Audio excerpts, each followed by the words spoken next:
south of Biscoe.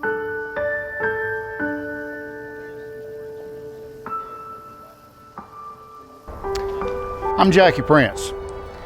I've lived here in the Biscoe area all my life. I grew up living life on the farm with my grandfather. When I finally got through going to school, my grandfather told me he was ready to retire. And he said, I'm going to set my equipment up and let you buy me out and you begin to farm. And that was 40 years ago. I began farming there. I, of course, grew up on the farm working with my grandfather and with my dad.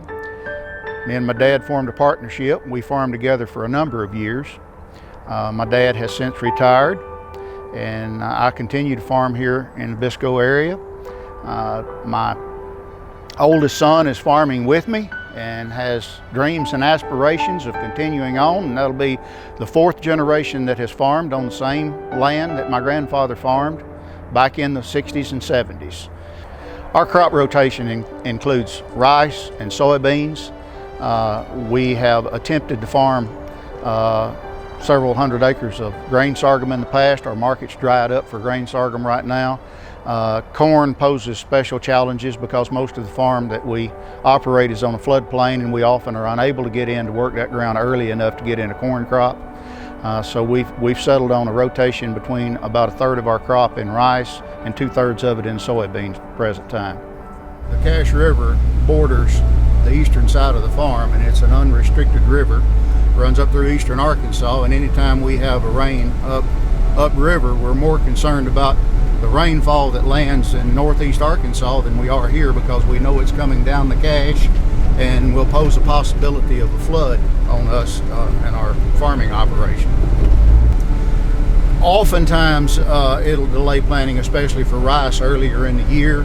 It seems as though it's to be expected that Cache River is going to be above normal levels in the early part of the spring, and it oftentimes delays our planting. Sometimes it forces us into farming more soybeans and less rice because we can't get the rice planted early enough to make a decent yield off of it. We try to rotate our crops. 2 years ago we had rice on this field. This past year, it's an 80-acre field. We had 80 acres of soybeans there that we harvested. So if things had worked out this year, we'd have rotated it back into rice. But with the excessive rainfall we had this spring, it was impossible to plant rice. And then we ran into July before we could get in here and even begin to work the field. And when we worked the field, we had all the ruts from last fall's rainfall that we had to work out. That contributed to being making a decision not to plant. So we've come in now and we've worked the field. We've got it all smoothed up. It's setting ready for the planter to come into next year.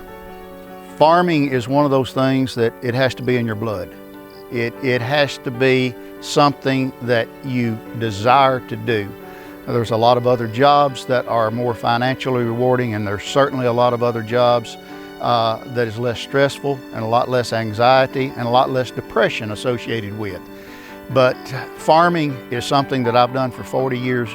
I farm on my dad's farm. I helped him. I helped my grandfather when I was a teenager. So I've been doing it all of my life, and it's in my blood.